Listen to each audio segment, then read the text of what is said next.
شدید گرم دن کے بعد ایک حبس زدہ شام، اس چھوٹے سے کمرے میں میرا دوست مسٹر الیسٹ اور میں اپنے کام میں مصروف تھے۔ الیسٹ ایک لیمپ کی مدھم روشنی میں ایک جاسوسی ناول پڑھنے میں مصروف تھا۔ وہ سر جھکائے ناول میں گم تھا اور میں ایک کھلی کھڑکی کے پاس بیٹھا باہر جھانک رہا تھا۔ آسمان پر چاند اپنی روشنی بکھیر رہا تھا جو کھلی کھڑکی سے اندر کمرے میں اترتے ہوئے مسحور کن منظر پیش کر رہی تھی۔ ہم یہاں آرام اور سکون کی خاطر آئے تھے، ایلسٹ، میں نے اس کی طرف دیکھتے ہوئے کہا۔ میرا خیال ہے تم اب بھی آرام ہی کر رہے ہو، اس نے مسکراتے ہوئے کہا، مگر مجھے یاد نہیں کہ یہاں پہنچنے کے بعد میں نے تمہیں ایک لمحہ بھی آرام کرتے دیکھا ہو۔ تم زیادہ وقت مصروف ہی رہتے ہو۔ پریشان مت ہو، مجھے عادت ہے اس چیز کی۔ میں دوبارہ کھلی کھڑکی سے باہر جھانکنے لگا۔ باہر سے آتی ایک آواز سن کر چونک پڑا اور کھڑکی کی چوکھٹ کی طرف جھک کر سننے کی کوشش کرنے لگا۔ جب کچھ سمجھ میں نہ آیا تو مڑا اور سوالیہ نظروں سے اپنے دوست کی طرف دیکھا۔ وہ بھی میری ہی طرف دیکھ رہا تھا۔ اس کی آنکھیں لیمپ کی روشنی میں چمک رہی تھی۔ کچھ سنا تم نے؟ میں نے پوچھا۔ ہاں، واضح طور پر کسی عورت کی چیخ کی آواز آئی تھی، وہ متفکر انداز میں بولا۔ کچھ دیر ہم کان لگا کر دوبارہ سننے کی کوشش کرتے رہے، مگر جب دوبارہ کچھ سنائی نہ دیا تو مجھے شک گزرنے لگا کہ یہ ہمارا وہم تھا۔ ہو سکتا ہے درختوں میں ہوا کی سرسراہٹ ہو۔ تب اسی وقت یہ مدھم آواز دوبارہ ابھری۔ اب یہ کافی قریب محسوس ہوئی۔ جلدی آؤ، میں باہر کی جانب لپکتے ہوئے چیخا۔ ہم دونوں بھاگتے ہوئے اپنے کیبن کے پیچھے پہنچے۔ تقریباً 200 گز دور چاند کی روشنی میں ایک نسوانی ہیبلا پہاڑ کی ڈھلان پر نمودار ہوا۔ وہ ہاتھ لہراتے ہوئے ہماری طرف آگی۔ معاملے کی نزاکت کا احساس کرتے ہوئے ہم دونوں بھی اس کی طرف دوڑے اور چند لمحوں میں اس کے قریب پہنچ گئے۔ وہ ایک نوجوان لڑکی تھی جو بری طرح ہانپ رہی تھی۔ قریب آتے وہ لہرائی اور گش کھا کر زمین پر گر گئی۔ میں نے لپک کر اسے اپنی باہوں میں سنبھال لیا۔ او میرے خدا، یہ تو مس ایلس ہے۔ الیسٹ بے ہوش لڑکی کی شکل دیکھتے ہی بکھلا کر تقریباً چیخ اٹھا۔ اس کی بات سنتے ہی میں چونک اٹھا۔ اس کا مطلب تھا کہ گش کھا کر گرنے والی لڑکی ہمارے پڑوسی سر جعفری کی بیٹی تھی۔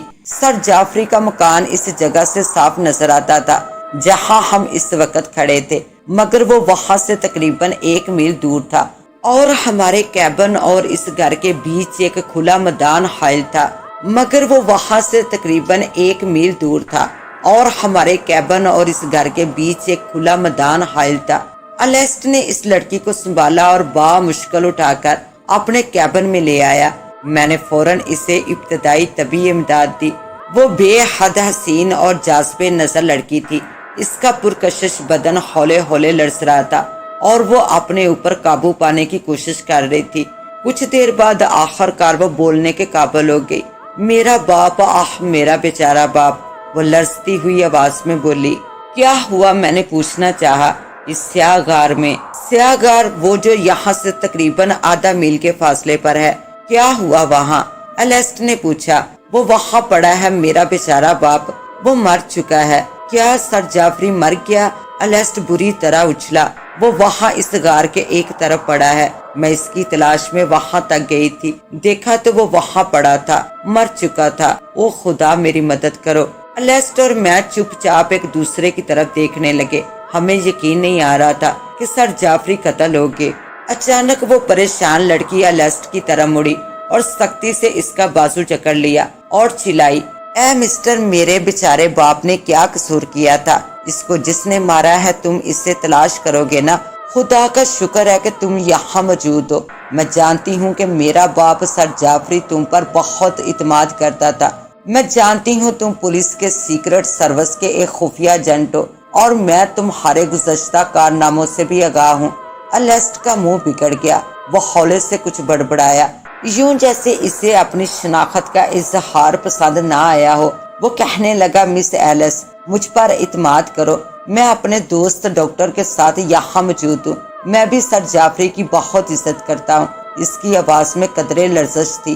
5 منٹ بعد الیسٹ اور میں مس ایلس کو وہیں اپنے کیبن میں چھوڑ کر اس سیاہ غار کی طرف چل پڑے۔ ایلس کا گھر تقریباً 1.5 میل دور تھا اور فوری کوئی اور بندوبست ممکن نہ تھا اور دیر بھی نہیں کی جا سکتی تھی۔ ہم جانتے تھے کہ سر جعفری کو نادر و نیاب چیزیں جمع کرنے کا شوق ہی نہیں جنون تھا، اور اس نے ان چیزوں کی مدد سے اپنے گھر میں ہی ایک عجائب گھر بنا رکھا تھا۔ چند روز پہلے وہ اسی غرض سے لندن گیا تھا، جہاں اسی قسم کے کچھ نمونوں کی نیلامی کی تقریب میں اس نے حصہ لینا تھا۔ اس کا سیکرٹری بھی اس کے ساتھ تھا۔ نیلامی کے بعد سر جعفری تو واپس آ گئے، مگر اس کے سیکرٹری اپنے کسی ذاتی کام کے سلسلے میں لندن میں ہی رک گئے تھے۔ آج شام سر جعفری اپنے معمول کے مطابق شام ڈلے پیدل ہی سیر پر نکل گئے۔ شام کے بعد اس راستے پر مس ایلس کو اپنے باپ کی لاش ڈرامائی انداز میں ملی تھی، جس کا ذکر پہلے ہی ہو چکا ہے۔ بظاہر ان کا کوئی ایسا دشمن نہ تھا جو ان کی جان کے درپے ہو۔ ایلس کے مطابق سیر پر نکلتے وقت اس کے باپ کے پاس کچھ زیادہ رقم بھی نہیں تھی کہ کہا جاتا کہ یہی قتل کی وجہ بنی ہے۔ ایلس سے ملی معلومات کے مطابق آج سیر پر نکلتے وقت سر جعفری کو ڈاک سے ایک بڑا پارسل موصول ہوا تھا۔ یہ اس نے خود ہی لندن سے بک کروایا تھا، باقی ایشیا ریلوے کے ذریعے پہنچنا تھی۔ اس پارسل میں کیا تھا؟ الیسٹ نے سوال کیا۔ چینی مٹی کا بنا ہوا ایک بندر، نیلے رنگ کا ایک بندر تھا۔ ایلس کے مطابق اس کے باپ سر جعفری نے اس بندر کو خریدنے میں کافی دلچسپی دکھائی تھی، اور سیر پر جاتے ہوئے وہ اس کو اپنے ساتھ ہی لے گیا۔ نہ جانے کیوں جائے وہ کنواں پر الیسٹ کی تجسس نظریں ایک ایک چیز کو کھوج رہی تھی۔ وہ ایک خوفناک جگہ تھی۔ یہ پہاڑوں کے اندر ایک بہت بڑا غار تھا۔ ایک طرف مٹی کا ایک اونچا تودا تھا جو ویرانے میں اترتا تھا، دوسری طرف گھنی جھاڑیاں تھی۔ جو راستہ سر جعفری کے گھر کی طرف سے آتا تھا وہ جھاڑیوں کے قریب سے گزرتا تھا۔ اس جگہ کے متعلق مختلف روایات مشہور تھی۔ کچھ لوگوں کا کہنا تھا کہ یہ غار قدرتی ہے، مگر مقامی لوگ یقین رکھتے تھے کہ یہ کسی متعدد کان کا دہانہ ہے۔ اس کی گہرائی نامعلوم تھی۔ حقائق کچھ بھی ہوں، مگر حقیقت یہ تھی کہ یہ جگہ بہت ڈراؤنی اور خوفناک تھی۔ وہاں ہم نے سر جعفری کو دیکھا۔ وہ وہاں بڑے غیر فطری انداز میں زمین پر پڑا تھا۔ اس کا سیدھا ہاتھ بری طرح مڑا ہوا تھا، جبکہ بائیں ہاتھ سے اس نے لمبی گھاس کو دبوچ رکھا تھا۔ اس کے شکستہ لباس کی حالت صاف بتا رہی تھی کہ مرنے سے پہلے اس بوڑھے نواب اور قاتل کے درمیان شدید کشمکش ہوئی تھی۔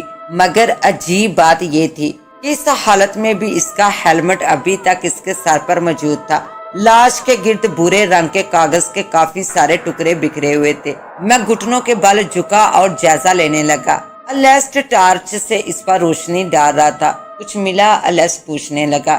بظاہر اس کے سر پر کسی بھاری چیز سے وار کیا گیا ہے اور اس کے ہیلمٹ نے اسے بچا لیا۔ پھر اس نے مزاحمت شروع کی، مگر آخر کار قاتل جیت گیا۔ نواب مر گیا، اس کا گلا بری طرح دبایا گیا ہے۔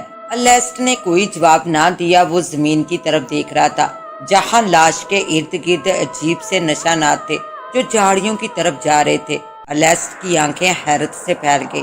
میں بھی غور سے اس جگہ کا جائزہ لینے لگا۔ وہ جگہ جہاں سر جعفری گرا ہوا تھا، وہاں ہلکے قدموں کے نشانات واضح تھے۔ آس پاس بے شمار چھوٹے نشانات تھے، مگر پہچانے جا سکتے تھے کہ وہ جھاڑیوں کی طرف جا رہے تھے۔ میں نے ایک جگہ اشارہ کیا۔ یہ نشانات دیکھو، جیسے کسی بچے کے ہوں۔ دوبارہ دیکھو، الیسٹ بڑبڑایا۔ میں ان نشانات پر جھک گیا اور غور سے دیکھنے لگا۔ واضح طور پر دو ننھے ننگے پیروں کے نشانات نظر آئے اور 18 سے 20 قدم دور دو ننھے ہاتھوں کے نشانات۔ میری ریڑھ کی ہڈی میں سنسناہٹ دوڑ گئی اور رگوں میں خون جمتا ہوا محسوس ہوا۔ صاف محسوس ہو رہا تھا جیسے کوئی برہنہ رینگتا ہوا ان جھاڑیوں کی طرف جا رہا تھا۔ میں نے دوبارہ لاش کا جائزہ لیا، اس کے بے ترتیب لباس اور اس کے بے رنگ چہرے کو دیکھا۔ یہ پھٹے ہوئے بورے کاغذ کیسے ہیں؟ الیسٹ نے سوال کیا۔ او میرے خدا! میں ایک دم چلا اٹھا۔ میرے ذہن میں ایک دھماکہ سا ہوا۔ کیا ہوا؟ الیسٹ نے بےتابی سے پوچھا۔ وہ مٹی کا بندر کہاں ہے جو سر جعفری اپنے ساتھ لائے تھے؟ قدموں کے نشانات لاش سے دور جانے کے تو ہیں، مگر لاش تک آنے کے نہیں ہیں۔ الیسٹ کا پولیس میں بہت اثر و رسوخ تھا۔ اس کی درخواست پر مقامی پولیس اسٹیشن نے رسمی کارروائی کے علاوہ کوئی قدم نہ اٹھایا۔ الیسٹ نے مسٹر جعفری کی بیٹی مس ایلس سے ایک طویل انٹرویو لیا اور پھر مجھے وہیں چھوڑ کر خود لندن روانہ ہو گیا۔ اس سفر کی کوئی خاص وجہ اس نے بتانا مناسب نہ سمجھا۔ نواب جعفری کی اس عجیب موت نے میری پوری توجہ اپنی طرف کھینچ لی تھی۔ میرا دماغ قدموں کے ان نشانات میں الجھا ہوا تھا جو ہم نے لاش سے دور جھاڑیوں میں جاتے ہوئے دیکھا تھا۔ وہ نشانات کسی بچے کے نہیں بلکہ ایک بندر کے پاؤں کے تھے۔ حیرت انگیز بات یہ تھی کہ جہاں لاش پڑی ہوئی ملی تھی وہاں تک صرف مقتول کے اپنے ہی قدموں کے نشانات آ رہے تھے، کسی دوسرے شخص کے قدموں کا کوئی نشان نہ تھا۔ مقتول کے قدموں کے علاوہ اگر کوئی نشانات نظر آ رہے تھے تو وہ ان ننھے ننھے پاؤں کے نشانات تھے، جن کے متعلق مجھے یقین تھا کہ وہ اسی مٹی کے بنے نیلے بندر کے تھے، مگر وہ بھی لاش تک جا نہیں رہے تھے بلکہ لاش کی طرف سے آ رہے تھے۔ یہ اس بندر کے نشانات تھے جس کو نواب جعفری نے سیر پر جاتے ہوئے اپنے ہاتھ میں اٹھا رکھا تھا، مگر اب وہ بندر غائب تھا اور نواب قتل ہو چکا تھا۔ مجھے خود ہی اپنی ذہنی حالت پر شک ہونے لگا۔ میں اپنے آپ کو پاگل سمجھنے لگا۔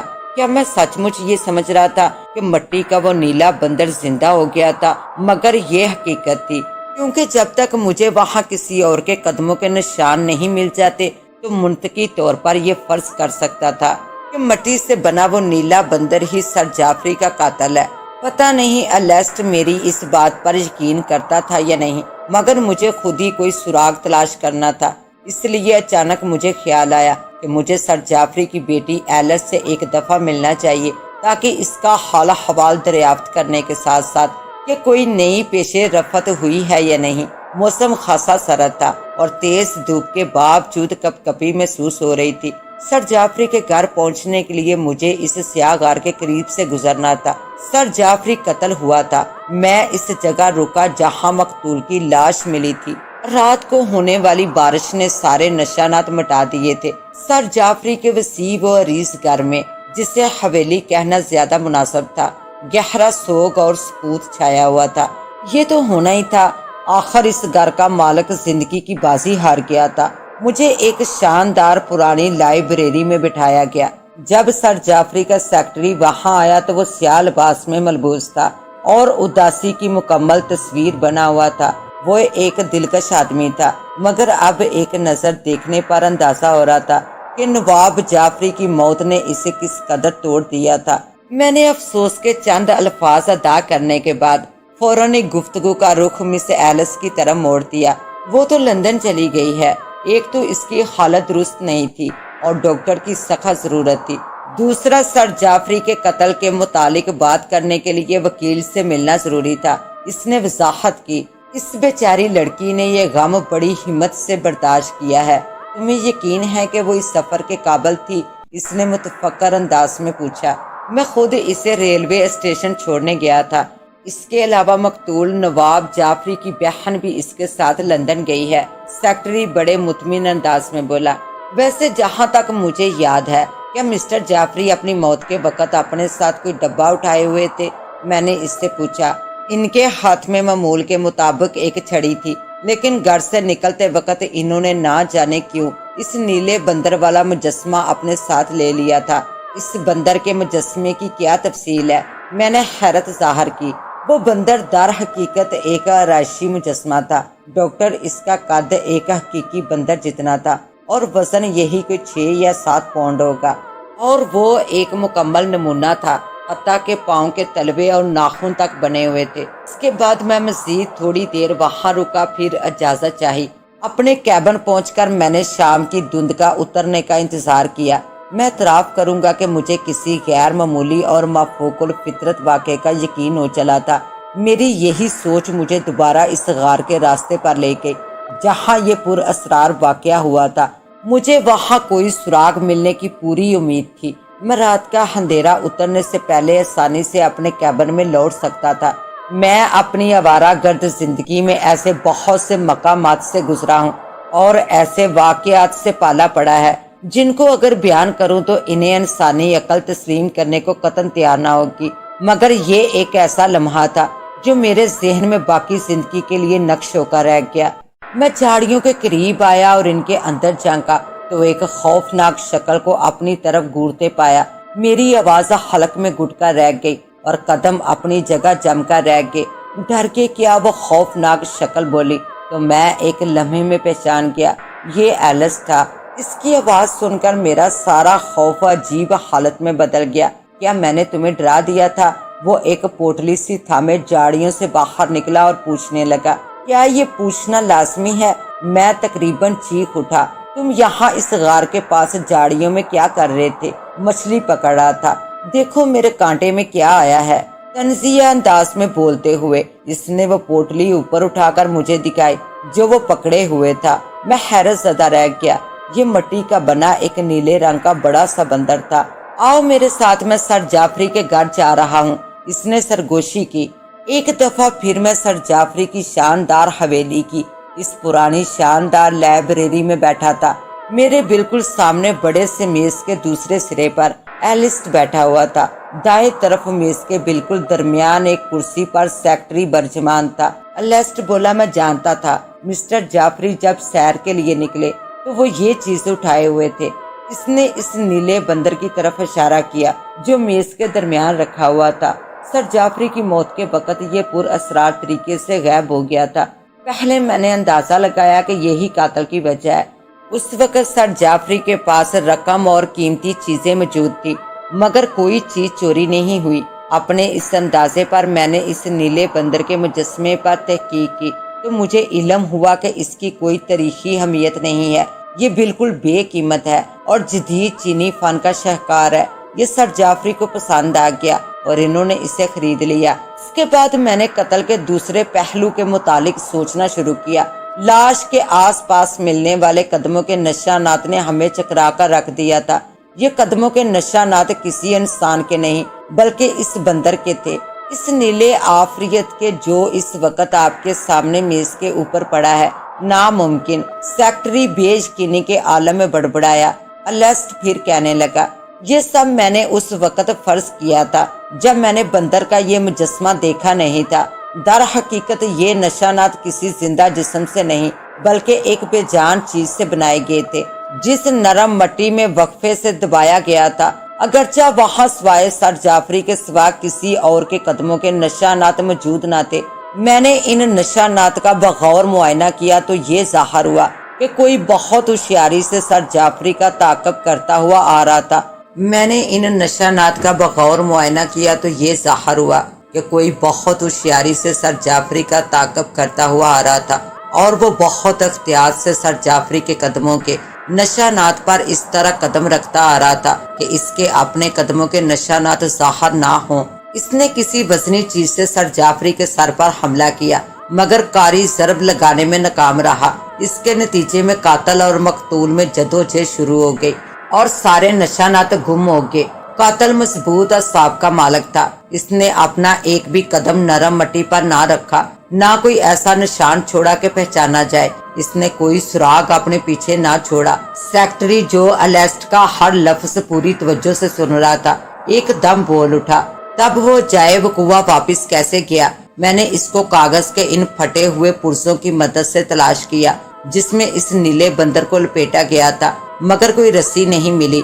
میں لندن جاتے ہوئے سارے راستے یہی سوچتا رہا کہ اگر پارسل اس کے ساتھ باندھا گیا تھا تو وہ کہاں گئی، اور سر جعفری کے پاس چھڑی تھی، وہ کہاں ہے؟ سیکٹری تنزیہ سی مسکراہٹ کے ساتھ بولا، یقیناً میں تمہیں سفر اور اس سوچ سے بچا سکتا تھا۔ اگر میں مقتول نواب کے ساتھ ہوتا تو یقیناً ایسا ہی ہوتا، مگر میرے اس سفر کی ایک اور بھی وجہ تھی۔ ایلسٹ کے چہرے پر بھی ویسی ہی مسکراہٹ تھی۔ وہ چند لمحے سیکٹری کے چہرے کو خاموشی سے تکتا رہا، پھر دوبارہ آستگی سے گویا ہوا۔ اس راستے پر قدموں کے جو نشانات ملے تھے، غور سے دیکھنے پر انکشاف ہوا کہ بندر کے نشانات کے عین دونوں جانب ایک ترتیب سے کسی لکڑی سے بنے سوراخوں کے نشانات بھی تھے۔ کیا آپ میری بات سمجھ پا رہے ہیں؟ ہاں یقیناً، سیکٹری نے کرسی کی پشت سے اپنا جسم ٹکایا اور سگریٹ سلگاتے ہوئے بولا، لکڑی کے سوراخوں کے نشانات سے تمہارا کیا مطلب ہے؟ یہی وہ سراغ تھا جس کی مجھے تلاش تھی۔ میں سمجھ گیا کہ چلاک قاتل نے اس چینی بندر کو اپنے پاؤں کے نیچے باندھ کر ایک جوتے کی طرح استعمال کیا اور نرم زمین پر اپنا کوئی نشان چھوڑے بغیر جاڑیوں تک پہنچ گیا۔ لیکن ایلسٹ میں تمہاری بات سمجھ نہیں پایا۔ میں نے اس کی بات کاٹ دی۔ کیا تم کہنا چاہتے ہو اس نے اپنا قدم لاش کے پاس سے اس بندر کے مجسمے پر رکھا جسے اس نے ایک مناسب فاصلے پر رکھا تھا؟ ہاں، لیسٹر پھر بتانے لگا، اس مجسمے کو اس نے رسی کی مدد سے اپنے پاؤں کے نیچے باندھ لیا اور اپنے پاؤں کی مدد سے اٹھا کر اسے آگے رکھ دیتا۔ مگر کیسے؟ وہ اپنے وزن کو 2 چھڑیوں کی مدد سے سہارا دیتا، ایک سر جعفری کی اور ایک اس کی اپنی۔ ان کے نشانات دونوں طرف بنتے تھے۔ وہ قاتل در حقیقت سخت زمین تک پہنچنا چاہتا تھا۔ پھر اس نے ایک اور غلطی کی۔ اور وہ کیسی غلطی؟ میں نے اور سیکٹری نے ایک ساتھ حیرت سے پوچھا۔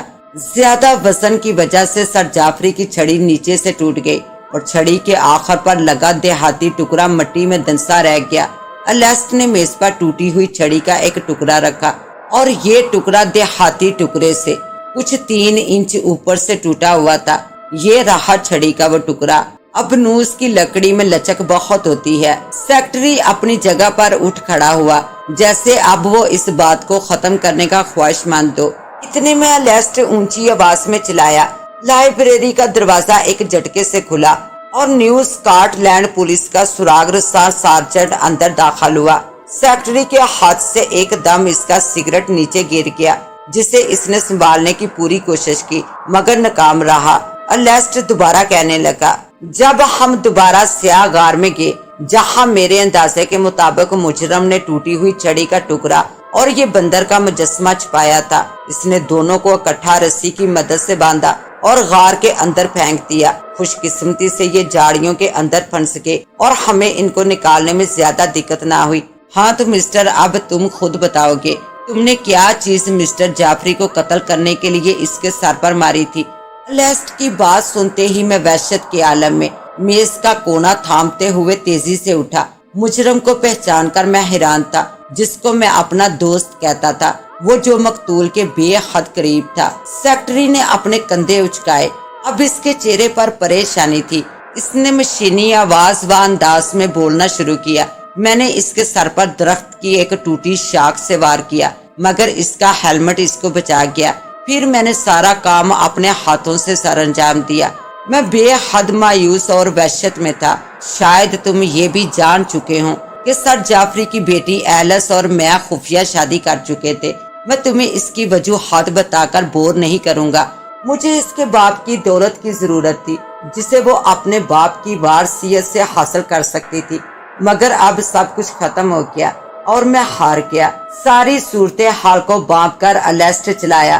سراغ رساں جو سیکٹری کے قریب ہی کھڑا تھا چیتے کی پھرتی سے اچھلا مگر اب دیر ہو چکی تھی۔ ایک فائر کی آواز گونجی اور ایک دھماکے سے سیکٹری لائبریری کی میز پر گر پڑا۔